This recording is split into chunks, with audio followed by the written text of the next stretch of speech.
आकाशवाणी से प्रस्तुत है समाचार प्रभात।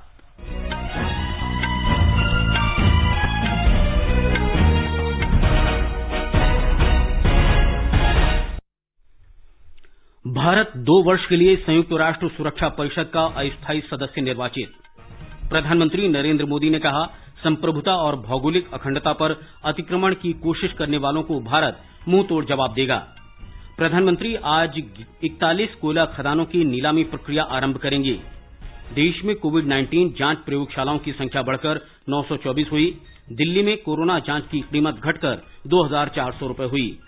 और भारतीय रेल ने 5 राज्यों में 960 कोविड केयर कोच तैनात किए।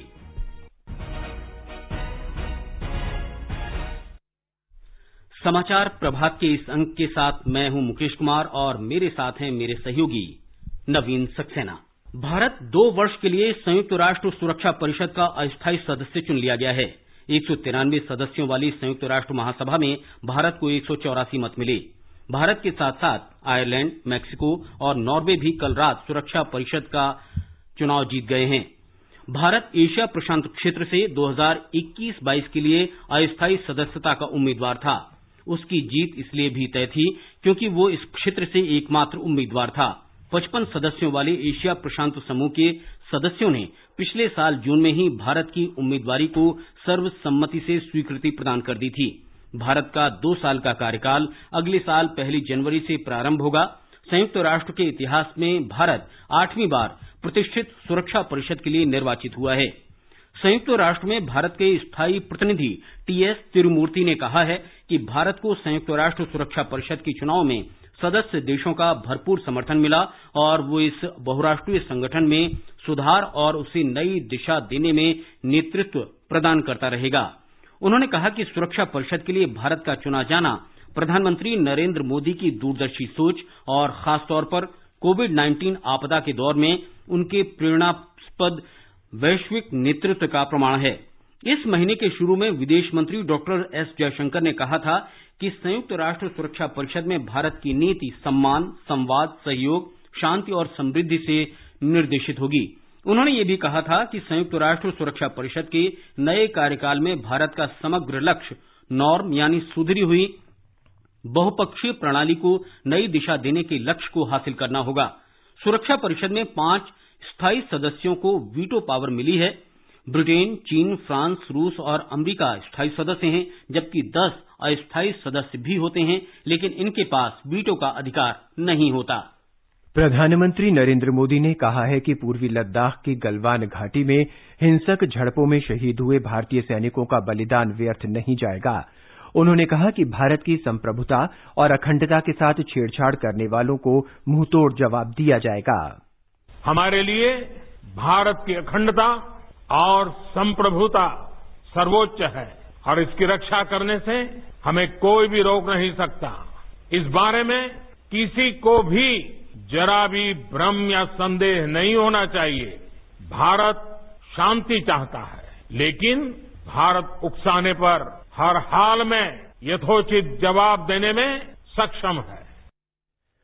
कोरोना संघर्ष की रूपरेखा तय करने के लिए राज्यों और केंद्र शासित प्रदेशों के मुख्यमंत्रियों के साथ दूसरी वर्चुअल बैठक में प्रधानमंत्री ने कहा कि भारत ने हमेशा अपने पड़ोसी देशों के साथ संपर्क साधने की कोशिश की है ताकि आम राय बनने की मदद मिले। भारतीय सैनिकों के शौर्य और साहस का जिक्र करते हुए श्री मोदी ने कहा कि राष्ट्र ने हमेशा इस क्षेत्र में शांति की कामना की है, लेकिन किसी भी उकसावे पर भारत करारा जवाब देने को भी तैयार है। भारत सांस्कृतिक रूप से एक शांति प्रिय देश है। हमारा इतिहास शांति का रहा है। भारत का वैचारिक मंत्र ही रहा है, लोकाः समस्ताः सुखिनो भवन्तु। हमने हर युग में पूरे संसार में शांति की, पूरी मानवता के कल्याण की कामना की है। हमने हमेशा से ही अपने पड़ोसियों के साथ एक कोऑपरेटिव और फ्रेंडली तरीके से मिलकर काम किया है। हमेशा उनके विकास और कल्याण की कामना की है। जहां कहीं हमारे मतभेद भी रहे हैं, हमने हमेशा ही ये प्रयास किया है कि मतभेद विवाद न बने। प्रधानमंत्री ने सैनिकों के शौर्य को नमन करते हुए उन्हें श्रद्धांजलि अर्पित की। राष्ट्रपति रामनाथ कोविंद ने गलवान घाटी में शहीद हुए भारतीय सैनिकों को श्रद्धांजलि देते हुए कहा है कि सशस्त्र सेनाओं के सर्वोच्च कमांडर के नाते वो देश की संप्रभुता और एकता के लिए जीवन का बलिदान करने वाले सैनिकों के अदम्य साहस को नमन करते हैं। एक ट्वीट में राष्ट्रपति ने कहा कि शहीद सैनिकों ने भारतीय सशस्त्र सेनाओं की सर्वोत्तम परंपराओं का पालन किया। उनका ये पराक्रम देश की स्मृति में हमेशा अंकित रहेगा। उपराष्ट्रपति एम वेंकैया नायडू, गृहमंत्री अमित शाह और रक्षा मंत्री राजनाथ सिंह ने लद्दाख के गलवान में शहीद सैनिकों के शौर्य को नमन किया है। उपराष्ट्रपति ने कहा कि देश उनके सर्वोच्च बलिदान का हमेशा ऋणी रहेगा। उन्होंने शोक संतप्त परिवारों के सदस्यों के प्रति संवेदना व्यक्त की। गृहमंत्री ने घायल सैनिकों के जल्द स्वस्थ होने की कामना की। रक्षा मंत्री ने कहा कि देश सैनिकों के साहस और बलिदान को कभी नहीं भूलेगा। उन्होंने शहीदों के परिजनों के प्रति संवेदना व्यक्त करते हुए कहा है कि मुश्किल की इस घड़ी में देश उनके साथ कंधे से कंधा मिलाकर खड़ा है। उधर लद्दाख के उपराज्यपाल आर.के. माथुर ने लेह में गलवान घाटी के शहीदों की श्रद्धांजलि सभा में हिस्सा लिया और शहीदों को पुष्पांजलि अर्पित की। लद्दाख क्षेत्र में कर्नल बी संतोष बाबू, हवलदार के पलानी और सिपाही के ओझा शहीद हो गए थे। श्रद्धांजलि सभा में उपराज्यपाल श्री माथुर ने कहा कि शहीदों का बलिदान व्यर्थ नहीं जाएगा, बल्कि इससे सीमाओं की सुरक्षा मजबूत करने का लद्दाख के लोगों और समूचे देश का संकल्प प्रबल होगा। उन्होंने कहा कि ऐसे कठिन समय में लद्दाख के लोगों का मनोबल ऊंचा है। प्रधानमंत्री नरेंद्र मोदी ने भारत चीन सीमा की स्थिति पर विस्तार से चर्चा के लिए कल सर्वदलीय बैठक बुलाई है। विभिन्न दलों के राष्ट्रीय अध्यक्ष इस वर्चुअल बैठक में भाग लेंगे। पूर्वी लद्दाख की गलवान घाटी में हाल में हुई हिंसक झड़पों के मद्देनजर ये बैठक महत्वपूर्ण मानी जा रही है। रक्षा मंत्री राजनाथ सिंह ने कल नई दिल्ली में एक बैठक में लद्दाख में स्थिति की समीक्षा की। बैठक में प्रमुख रक्षा अध्यक्ष जनरल बिपिन रावत, थल सेना प्रमुख जनरल मनोज मुकुंद नरवणे, नौसेना प्रमुख एडमिरल करमबीर सिंह और वायुसेना प्रमुख air chief marshal Rakesh Kumar Singh Bhadauria ने हिस्सा लिया। इस बीच विदेश मंत्री सुब्रमण्यम जयशंकर और चीन के विदेश मंत्री ने लद्दाख के हाल के घटनाक्रम पर फोन पर बातचीत की है। गलवान घाटी इलाके पर चीन की संप्रभुता संबंधी चीन के वक्तव्य को लेकर एक प्रश्न के उत्तर में विदेश मंत्रालय के प्रवक्ता अनुराग श्रीवास्तव ने कहा कि दोनों पक्ष इस बात को लेकर सहमत हो गए हैं कि पूरी स्थिति से उत्तरदायित्वपूर्ण तरीके से निपटा जाना चाहिए। उन्होंने कहा कि दोनों देशों की सेना के कमांडरों के बीच 6 जून को हुई सहमति को ईमानदारी से लागू किया जाना चाहिए।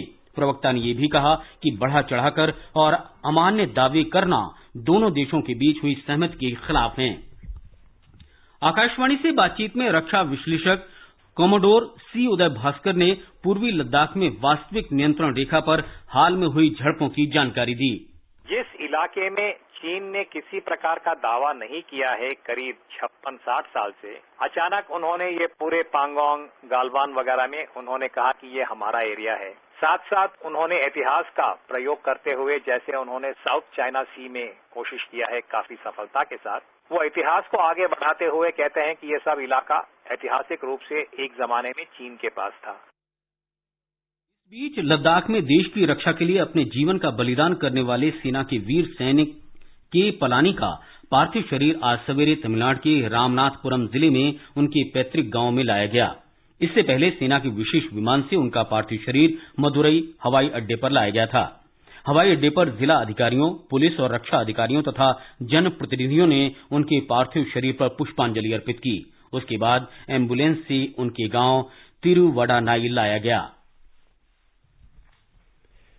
प्रधानमंत्री ने और अधिक आर्थिक गतिविधियां शुरू करने और स्थिति को और सामान्य बनाने का संकेत देते हुए राज्यों और केंद्र शासित प्रदेशों से राष्ट्रव्यापी अनलॉक के दूसरे चरण की योजना तैयार करने का अनुरोध किया है। राज्यों और केंद्र शासित प्रदेशों के मुख्यमंत्रियों के साथ अपनी वर्चुअल बैठक के दूसरे दिन प्रधानमंत्री ने कोरोना वायरस के खिलाफ भारत के संघर्ष को और सुदृढ़ करने की रूपरेखा पर चर्चा की। उन्होंने फिर कहा कि समय पर लिए गए सरकारों के निर्णय से देश में कोविड-19 महामारी के प्रकोप को कम करने में काफी हद तक मदद मिली है। प्रधानमंत्री ने बताया कि पीएम केयर्स फंड से देश में व्यक्तिगत सुरक्षा उपकरणों, मास्क, बीमारी का पता लगाने वाली किट, वेंटिलेटर आदि से स्वदेश में निर्माण की क्षमता बढ़ाई गई है। प्रधानमंत्री ने इस बात पर जोर दिया कि समय रहते तैयारियां करने से देश में रोगियों के स्वस्थ होने की दर काफी ऊंची है। समय पर उठाए गए सही कदमों के कारण हम सभी इस बड़े खतरे का मुकाबला कर पाए हैं। लॉकडाउन के दौरान देश की जनता ने जो अनुशासन दिखाया है, उसने वायरस की एक्सपोनेंशियल ग्रोथ को रोका है। चाहे इलाज की व्यवस्था हो, हेल्थ इंफ्रास्ट्रक्चर हो, ट्रेन मैन पावर हो, हम कहीं ज्यादा संभली हुई स्थिति में हैं। प्रधानमंत्री ने राज्यों और केंद्र शासित प्रदेशों का आह्वान किया कि वो बड़ी संख्या में लोगों को स्वास्थ्य सुविधाएं उपलब्ध कराने के लिए टेलीमेडिसिन सुविधा के बुनियादी ढांचे का विकास करें। उन्होंने भारत को कोरोना वायरस के बाद सामान्य स्थिति में लाने के लिए गैर सरकारी संस्थाओं और निजी क्षेत्र समेत सभी संगठनों से एकजुट होकर और अधिक प्रयास करने का भी आग्रह किया। राज्यों और केंद्र शासित प्रदेशों के मुख्यमंत्रियों के साथ 2 दिन के विचार विमर्श के दूसरे चरण में कल महाराष्ट्र, तमिलनाडु, दिल्ली, गुजरात, राजस्थान, उत्तर प्रदेश, मध्य प्रदेश, पश्चिम बंगाल, कर्नाटक, बिहार, आंध्र प्रदेश, हरियाणा, जम्मू कश्मीर, तेलंगाना और ओडिशा के मुख्यमंत्रियों ने हिस्सा लिया। ये समाचार आकाशवाणी से प्रसारित किए जा रहे हैं। अपने साथ अपनों का ध्यान रखो, बड़े बुजुर्गों का तुम ध्यान रखो, तो बात करो, कुछ मदद करो, कोरोना के चलते याद रखो, घर से निकलो तो मास्क पहनना, मास्क के पीछे मुस्कुराना, सुरक्षित दादा दादी नाना नानी अभियान, अपने साथ अपनों का ध्यान। हथेलियों पे तंबाकू मसाला रगड़कर स्वाद चखने के लिए मुंह तक जरूर लाएंगे। सिगरेट और बीड़ी भी जलाकर होठों से जरूर लगाएंगे और फिर कैंसर, कोरोना, टीबी और हृदय रोग जैसी बीमारियों के चपेट में आएंगे। सर, तंबाकू सेवन जानलेवा है और आपकी और आपके परिवार की खुशियों के लिए हानिकारक भी। तो आज ही एक स्वस्थ जीवन जीने के लिए शपथ लीजिए। सिगरेट, बीड़ी या किसी भी प्रकार के तंबाकू का सेवन नहीं करेंगे और जीवन को सुरक्षित रखेंगे। समाचार प्रभात में आपका फिर स्वागत है। आगे बढ़ने से पहले एक नजर फिर मुख्य समाचारों पर। भारत 2 वर्ष के लिए संयुक्त राष्ट्र सुरक्षा परिषद का अस्थायी सदस्य निर्वाचित। प्रधानमंत्री नरेंद्र मोदी ने कहा, संप्रभुता और भौगोलिक अखंडता पर अतिक्रमण की कोशिश करने वालों को भारत मुंहतोड़ जवाब देगा। प्रधानमंत्री आज सवेरे 41 कोयला खदानों की नीलामी प्रक्रिया आरंभ करेंगे। देश में कोविड-19 जांच प्रयोगशालाओं की संख्या बढ़कर 924 हुई। दिल्ली में कोरोना जांच की कीमत घटकर 2,400 रुपए हुई और भारतीय रेल ने 5 राज्यों में 960 कोविड केयर कोच तैनात किए। प्रधानमंत्री नरेंद्र मोदी आज सुबह 11 बजे 41 कोयला खानों के वाणिज्यिक खनन की नीलामी की शुरुआत पर कार्यक्रम को संबोधित करेंगे। आत्मनिर्भर भारत अभियान के अंतर्गत सरकार की अनेक घोषणाओं के अनुरूप कोयला खानों की नीलामी प्रक्रिया आरंभ की जा रही है। कोयला मंत्रालय भारतीय उद्योग और वाणिज्य परिसंघ फिक्की के साथ मिलकर कोयला खानों की नीलामी प्रक्रिया शुरू कर रहा है। कोयला खानों के आवंटन के लिए नीलामी की 2 चरणों की इलेक्ट्रॉनिक प्रक्रिया अपनाई गई है। अपने संबोधन में प्रधानमंत्री बिजली, इस्पात, एल्यूमीनियम और लोहे जैसे अनेक आधारभूत उद्योगों के लिए महत्वपूर्ण खनन क्षेत्र में आत्मनिर्भरता प्राप्त करने के अपने दृष्टिकोण की जानकारी देंगे। नीलामी की प्रक्रिया के साथ ही भारतीय कोयला क्षेत्र के लिए वाणिज्यिक खनन की भी शुरुआत हो रही है।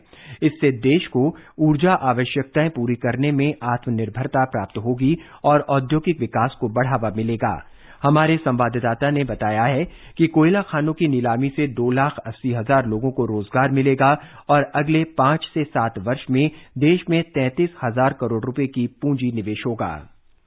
देश में कोविड-19 मरीजों के स्वस्थ होने की दर 52.79% हो गई है। अब तक 1,86,935 रोगी स्वस्थ हो चुके हैं। पिछले एक दिन के दौरान 6,922 रोगी ठीक हुए। कुल 1,55,227 मरीजों का इलाज चल रहा है। इस बीच भारतीय आयुर्विज्ञान अनुसंधान परिषद ने कहा है कि पिछले एक दिन में देश की विभिन्न प्रयोगशालाओं में 1,63,187 नमूनों की जांच की गई। एक दिन में हुई जांच का ये सर्वाधिक आंकड़ा है। परिषद ने बताया कि देश में कोविड-19 जांच प्रयोगशालाओं की संख्या बढ़कर 924 हो गई है। गृह मंत्री अमित शाह के साथ पिछले रविवार और सोमवार को हुई अनेक बैठकों में लिए गए फैसलों के बाद दिल्ली में कोविड-19 नमूनों की जांच दोगुनी कर दी गई है। पिछले 2 दिन में 16,618 नमूने इकट्ठे किए गए।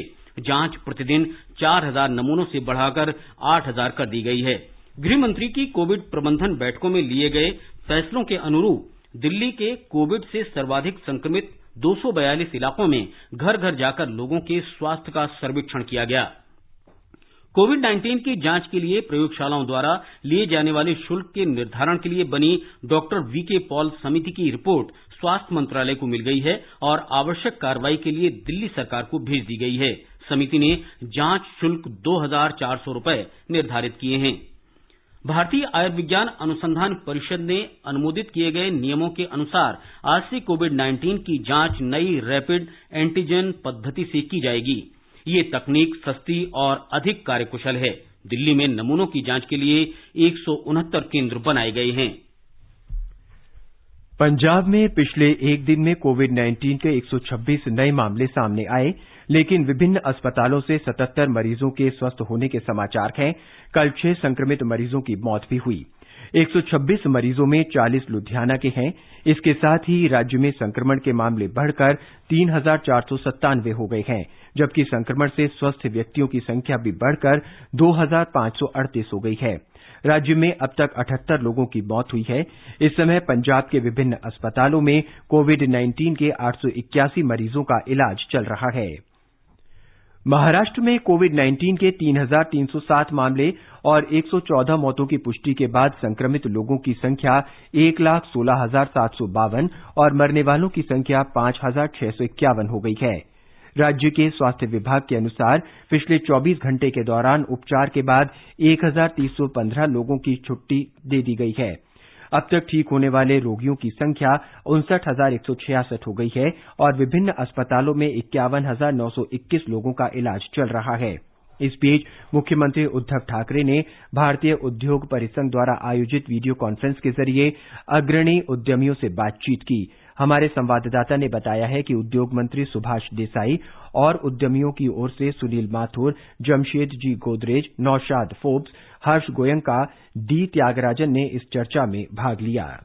मुख्यमंत्री उद्धव ठाकरे ने कहा कि महाराष्ट्र देश की औद्योगिक प्रगति में महत्वपूर्ण योगदान देना चाहता है, इसलिए राज्य के उद्यमियों को मेड इन महाराष्ट्र के प्रभुत्व को बढ़ाने के लिए नई परियोजनाएं पेश करनी चाहिए, जो दुनिया में राज्य की एक नई पहचान बनाए। उन्होंने आश्वस्त किया कि इसके लिए राज्य सरकार सभी आवश्यक सहयोग देगी। मुख्यमंत्री ने बताया कि राज्य में उद्यमों के लिए लगभग 40,000 हेक्टेयर भूमि आरक्षित है। उद्यमों को बदलती जरूरतों के साथ बदलाव लाने की जरूरत है। तदनुसार यदि उद्यमी नई परियोजनाएं प्रस्तुत करते हैं तो उन्हें परियोजना शुरू करने के लिए बिना किसी कठिनाई के 24 घंटे के भीतर सभी लाइसेंस दिए जाएंगे। माधुरी पांगे, आकाशवाणी समाचार, मुंबई। असम सरकार राज्य में जल जीवन मिशन के अंतर्गत रोजगार के अवसर पैदा करेगी। आकाशवाणी से बातचीत में राज्य के स्वास्थ्य मंत्री रिहोन दैमारी ने बताया कि लॉकडाउन के दौरान विभिन्न स्थानों से अपने घर लौटे राज्य के युवाओं को कौशल विकास प्रशिक्षण दिया जाएगा। श्री दैमारी ने बताया कि मौजूदा वित्त वर्ष के दौरान राज्य में 13 लाख से ज्यादा परिवारों को इस योजना से जोड़ा जाएगा। जल जीवन मिशन को कार्यान्वित करने के लिए केंद्र ने असम को 1,400 करोड़ रुपए उपलब्ध कराए हैं। पश्चिम बंगाल सरकार ने कोविड-19 रोगियों का इलाज करने के लिए निजी अस्पतालों को निर्देश दिया है। कोविड-19 के संक्रमण की बढ़ती हुई संख्या को देखते हुए राज्य के मुख्य सचिव राजीव सिन्हा और स्वास्थ्य विभाग के वरिष्ठ अधिकारी आज निजी अस्पतालों के प्रतिनिधियों से मुलाकात करेंगे। एक रिपोर्ट। पश्चिम बंगाल की मुख्यमंत्री ममता बनर्जी ने निजी अस्पतालों से कोविड-19 मरीजों का इलाज करने का अनुरोध किया है। उन्होंने निजी अस्पतालों से हर घंटे बिस्तरों की उपलब्धता के संबंध में जनता को जानकारी देने का भी अनुरोध किया है। राज्य के वरिष्ठ अधिकारी आज निजी अस्पतालों के प्रतिनिधियों से मुलाकात कर किफायती इलाज के संबंध में दिशा निर्देश जारी करेंगे। राज्य सरकार ने कोविड अस्पतालों पर रोगियों के दबाव को कम करने के लिए कम लक्षण वाले मरीजों के लिए 104 होम क्वारंटाइन खोलने का निर्णय लिया है। कोलकाता से अरिजीत चक्रवर्ती की रिपोर्ट के साथ समाचार कक्ष से श्रीराम शर्मा। कर्नाटक में प्लाज्मा चिकित्सा से स्वस्थ हुए पहले कोरोना रोगी को कल स्वस्थ होने के बाद कर्नाटक में हुबली के चिकित्सा विज्ञान संस्थान से छुट्टी मिल गई। राज्य के भारी और मध्यम उद्योग मंत्री जगदीश शेट्टर और संस्थान के निदेशक ने कल हुबली में 65 साल के इस ट्रक ड्राइवर को फूलों का गुलदस्ता देकर एम्बुलेंस से घर भेजा। ये ट्रक ड्राइवर महाराष्ट्र से वापस लौटा था। बुखार के लक्षणों के बाद 27 मई को उसे कर्नाटक चिकित्सा विज्ञान संस्थान में भर्ती कराया गया था। उसकी प्लाज्मा चिकित्सा की गई, जिसके बाद उसके स्वास्थ्य में सुधार के लक्षण दिखाई दिए और स्वस्थ होने के बाद उसे कल अस्पताल से छुट्टी दे दी गई। इस बीच कर्नाटक में कोविड-19 संक्रमण के 204 नए मामलों की पुष्टि के बाद राज्य में संक्रमित व्यक्तियों की कुल संख्या 7,734 हो गई है। कल एक ही दिन में 348 रोगियों का इलाज के बाद विभिन्न अस्पतालों से छुट्टी दे दी गई। इस तरह राज्य में अब तक कुल 4,804 लोगों को स्वस्थ होने के बाद अस्पताल से छुट्टी मिली है। 8 और मौत के बाद राज्य में अब तक महामारी से मौत का शिकार हुए लोगों की कुल संख्या 102 हो गई है। राज्य के 12 जिलों से किसी नए मामले का पता नहीं चला है। भारतीय रेल ने 5 राज्यों में 960 कोविड देखभाल कोच तैनात किए हैं। दिल्ली में 503, उत्तर प्रदेश में 372, तेलंगाना में 60, आंध्र प्रदेश में 20 और मध्य प्रदेश में 5 कोच तैनात किए गए हैं। रेल मंत्रालय ने कहा है कि इन राज्यों ने कोचों की तैनाती का आग्रह किया था। रेलवे कोविड-19 के खिलाफ लड़ाई में राज्य सरकारों की स्वास्थ्य जरूरतों को पूरा करने का भरसक प्रयास कर रही है। रेलवे ने राज्यों को अपने 5,231 कोविड केयर कोच उपलब्ध कराने की तैयारी कर ली है। जोनल रेलवे ने इन कोचों को कोरोना के बहुत मामूली और हल्के लक्षणों वाले मामलों के प्रयोग के लिए कोविड देखभाल केंद्रों के रूप में परिवर्तित किया है। राज्य सरकारें इन कोचों के लिए डॉक्टर और पैरामेडिकल कर्मी उपलब्ध कराएंगी। उत्तर प्रदेश के मुख्यमंत्री योगी आदित्यनाथ ने केंद्र सरकार से राष्ट्रीय राजधानी क्षेत्र दिल्ली और इसके आसपास के जिलों में कोविड-19 प्रबंधन के लिए विस्तृत रणनीति बनाने का अनुरोध किया है। राज्य के दिल्ली की सीमा से जुड़े जिलों में कोविड-19 संक्रमण की संख्या दिन प्रतिदिन बढ़ रही है। हमारे संवाददाता ने बताया है कि मुख्यमंत्री ने संबंधित जिलों के अधिकारियों को अतिरिक्त सतर्कता बरतने के निर्देश दिए। कल प्रधानमंत्री की विभिन्न प्रदेशों के मुख्यमंत्रियों के साथ बातचीत के दौरान योगी आदित्यनाथ ने कहा कि संदिग्ध और बिना लक्षण वाले मरीजों की स्क्रीनिंग का इंतजाम किया जाना चाहिए ताकि कोरोना वायरस के प्रसार को रोका जा सके। उन्होंने प्रधानमंत्री को जानकारी दी कि राज्य सरकार ने अब तक 5 लाख से अधिक कोरोना टेस्ट किए हैं और अभी 16,000 से अधिक मामलों का प्रतिदिन परीक्षण किया जा रहा है। उन्होंने प्रधानमंत्री से अनुरोध किया कि बिना लक्षण वाले कोरोना के मरीजों को अस्पतालों में रखने की अनुमति दी जाए ताकि कोरोना की कड़ी को तोड़ा जा सके और इसके प्रसार को रोका जा सके। मुख्यमंत्री ने प्रधानमंत्री को यह भी जानकारी दी कि राज्य ने सफलतापूर्वक प्रवासी मजदूरों की सम्मानजनक वापसी सुनिश्चित की है और अब तक 34 लाख मजदूरों को 1,000 रुपए की सहायता राशि दे दी है। सुशील चंद्र तिवारी, आकाशवाणी समाचार, लखनऊ। प्रधानमंत्री आवास योजना गरीब लोगों का एक घर हो अपना का सपना साकार करने में वरदान साबित होगी। कोविड-19 महामारी के बावजूद भी राज्य के धार जिले में प्रधानमंत्री आवास योजना के अंतर्गत 1500 से अधिक घरों का निर्माण हुआ है। एक रिपोर्ट। लॉकडाउन के दौरान ग्रामीण इलाकों में मिली छूट का लाभ उठाकर धार जिले में महज 85 दिनों में 1,514 आवासों का निर्माण किया गया है। जिला पंचायत के सीईओ संतोष वर्मा ने आकाशवाणी को बताया, वर्तमान वर्ष के 2019-20 के जो टारगेट थे उसमें कुल मिलाकर के लगभग 1514 आवास बनकर के पूर्ण हो गए, जो अब तक का बहुत बड़ा रिकॉर्ड है। और निश्चित रूप से जो पलायन करके वापस लौटे हैं उनके साथ साथ जो वर्तमान में गाँव में रह रहे थे उन लोगों ने भी अपने खुद के घर में रह करके अपने आवास को पूर्ण करने में सफलता प्राप्त की है। सरदारपुर तहसील के फुलगावड़ी गांव के मायाराम ने इस आदर्श योजना के लिए सरकार को धन्यवाद दिया है। मेरे को पीएम आवास मिला था और लॉकडाउन के कारण मैंने अच्छा मकान बना लिया। वहीं गोलपुरा गांव के मुकेश भी अपने सपनों का घर पाकर बहुत खुश हैं। हमने मकान बनाया है, अच्छी तरीके से बना लिया, बढ़िया पैसे भी मिल गए सारे और हम सब लोग बहुत खुश। धार से सुनील सचान के साथ संजीव शर्मा, आकाशवाणी समाचार, भोपाल। आकाशवाणी के कोविड-19 फोन इन कार्यक्रम में हिस्सा लेते हुए आयुष मंत्रालय के आयुर्वेद सलाहकार डॉक्टर मनोज निसारी ने इम्यूनिटी को मजबूत करने के उपायों के बारे में ये जानकारी दी। आयुष मंत्रालय जो प्रयत्न कर रहा है वो जनरल इम्यूनिटी बढ़ाने के लिए कोशिश कर रहा है। इसके लिए एडवाइजरी जो इशू करी है उसमें एक पहली दवा है जिसका नाम है गुडुची, जिसको गिलोय कहते हैं हिंदी में। तो उसमें जो कड़वाहट होती है वही एक्चुअली दवा है, वो काम करती है। और गिलोय को रसायन माना है, रसायन मतलब ये बेस्ट इम्यूनोमोड्यूलेटर है, तो हमारी इम्यूनिटी जो है वो उसको बढ़ाती है।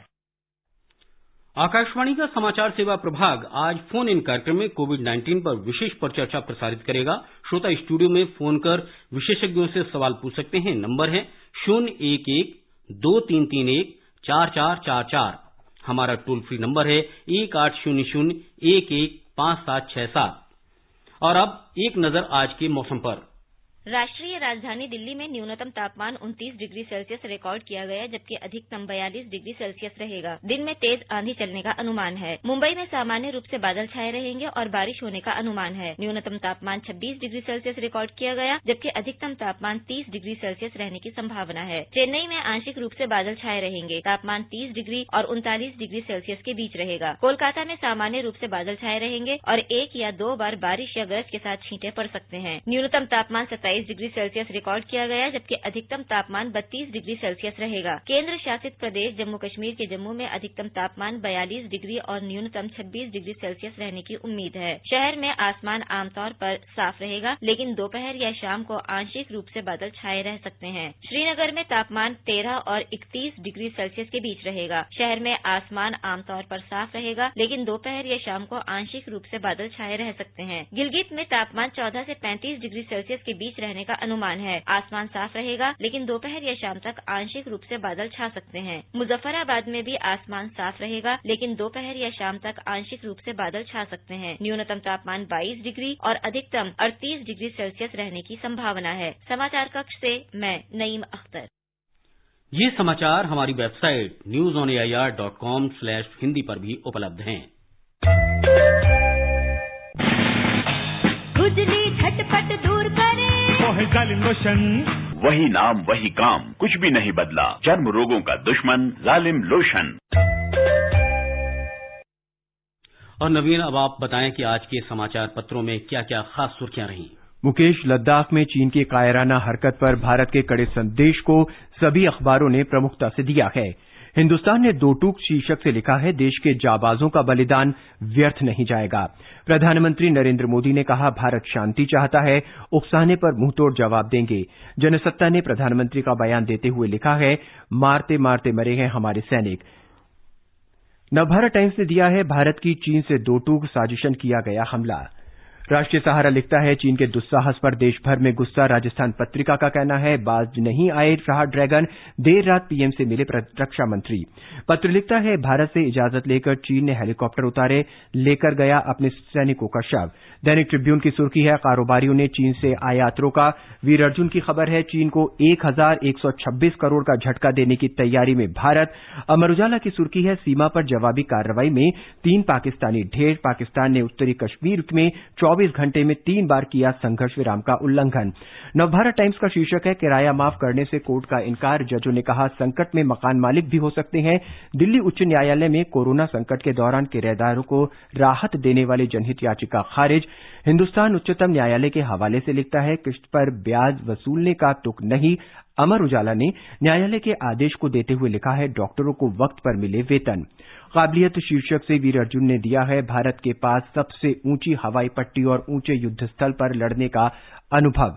जनसत्ता लिखता है, मानसून की पहली बारिश दिलाएगी गर्मी से राहत। 22-23 जून को दिल्ली पहुंचने का अनुमान, इस बार 4 दिन पहले पहुंचेगा।